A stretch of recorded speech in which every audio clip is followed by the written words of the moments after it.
Second graders, and welcome to Skills Block Day 27, Setting Purpose from Engagement Text to Decodables.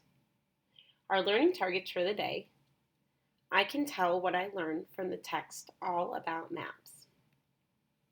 Using evidence from the text, I can answer questions about the text all about maps. I can read high-frequency words. I can read the decodable text all about maps. Gather round together, together, together. It's time to hear a story, a story, a story. It's time to hear a story and say what you've learned. Listen carefully as I read this text all about maps. After I'm finished reading, you will retell the main points to a partner and answer some questions about it. A map is a picture or a chart that shows the features of an area on Earth. Maps are important because they help us understand where a place is and what it's called. Maps also show us what surrounds a place, such as oceans, mountains, or deserts. A book full of maps is called an atlas. On a map of the United States of America, there are lines showing the boundaries between each state. There are also lines showing the boundaries between the countries above and below the United States, Canada, and Mexico. Different colors are used on a map.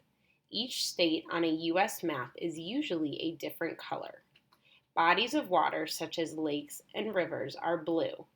Usually, red lines show highways that run throughout the United States. If a reader is unsure of how to read a map, she or he can use the map key or legend to find out what different lines or colors represent. Each state in the United States has a state capital. These cities are usually represented on a map by a star. Other cities that are not the state capital are represented by a dot. Some cities or towns are too small to be shown on a big map of the United States, though. Maps can help us identify the location and name of a place on Earth. But that's not all. By showing us where to find a place and what surrounds it, maps help us understand the weather, the beauty, the dangers, and other important facts about a place too. What type of text is this? Great job. It's a nonfiction or informational. And how did you know?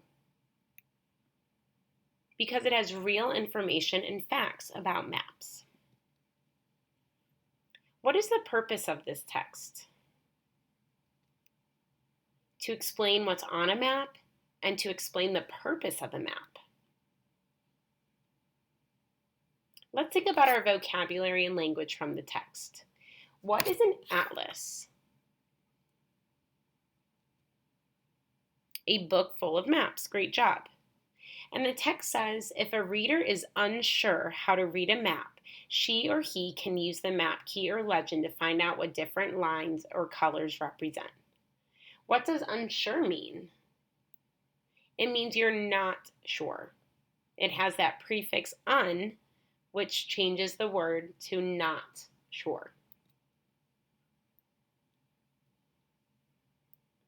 So again, what part of the word tells us it means not? The prefix un. Great job.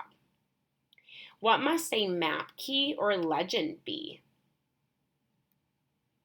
It's a tool that helps a person understand what the lines or colors on a map mean. Let's dig a little deeper into the text. Are there real lines that separate states, like the boundaries on a map? No, the lines used on a map only represent the state boundaries, but there aren't real lines that separate the states. What other types of information might a map give us? Directions, landmarks, and so much more. It's time to grapple baby, grapple baby, grapple baby, grapple baby, grapple baby. Is it a snap or trap word? Think about it and back it up. Think about it and back it up. Is it a snap or trap word? It's going to be hard, but think about it and make a start. We know some words can be hard to read and spell because they don't look and sound like they should. We call those words words that don't play fair. Today we're going to look at words like this and figure out what makes them hard to read and to spell. We have our words across, America, could, entire, I've, once, they've, and we'd. All of these words are high frequency words, which means we see them a lot when we read and use them a lot when we spell. Some of them are regularly spelled. They play fair. Some of them are irregularly spelled, so they don't play fair. We'll figure out which ones should go in the trap column, words that don't play fair, and which ones go in the snap column, words that do play fair. Let's look at our first word, entire. Take a minute to think about this word and read it to yourself. Do you think this is a snap or a trap word? Entire. Great. Entire is a snap word, and that's because it's spelled just as it sounds and it follows the spelling patterns that we know. Our next word, weed. Do you think this is a snap or trap word?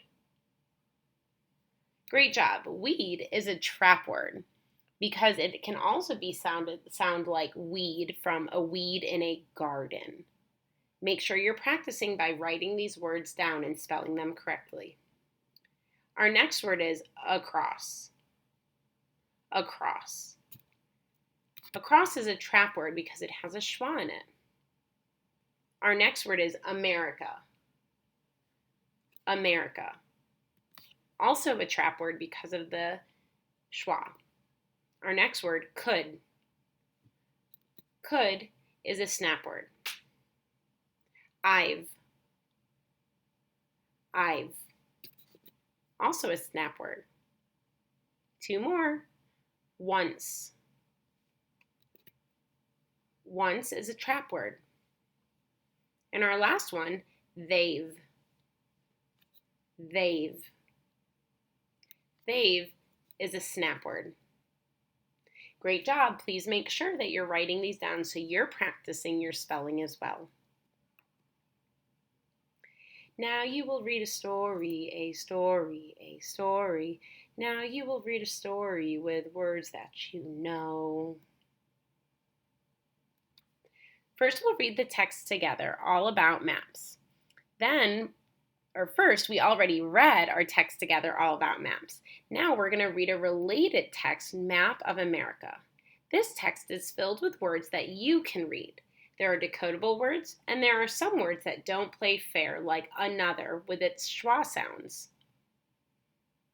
I'm going to read through our decodable text all about maps, and I want you to be reading along with me.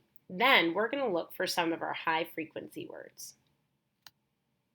Sam and Dad have a map of America hanging in the living room. Sam asks Dad, "How many of the states on the map have you been to?" "Well, I haven't been to very many places, but I have been to Alabama. That is where your grandma was born. I also went to Florida when I was a kid, and I went to Kansas once." Sam says, "I wonder if we can plan a trip to Alaska. Did you know the highest peak in America is in Alaska? I would love to see all the different animals there too, like a moose. Or it would be really fun to travel to Nevada. The Grand Canyon is there. We could hike to the bottom." "Both of those ideas sound great, Sam. I've always wanted to go to Maine or Vermont. I would like to go in the fall to see the leaves changing colors," said Dad. "I've got an idea," Sam says. "Let's put stickers on our map of America. We'll choose one color for the states we have already seen and another color for the ones we want to visit." "Great idea," says Dad. He finds some shiny star stickers. They choose orange stars for the places they've been and purple stars for the places they want to go. Sam and Dad look at the map. Sam, I think we've covered the entire American map with stars." "Yep," says Sam. "I guess that means we'd better start planning our trip across America." Sam and Dad laugh. Great job reading along with me. Now let's look for some of our high frequency words. Then your job is going to be to find them on your copy and highlight or underline them with a color. Then I encourage you to read this over and over again so that you can become fluent. Our first word was across, or America. I've, weed, entire, I've, and across, once, could, and they've. Great job. Make sure that you're doing that on yours as well and practicing to become fluent. Now let's reflect on our learning. What does it mean to be independent? What knowledge and skills do you have now that you did not have earlier in the year? What does it mean to be an independent reader? And how did you acquire that knowledge or skill? Thanks for tuning in, second graders. We'll see you again tomorrow.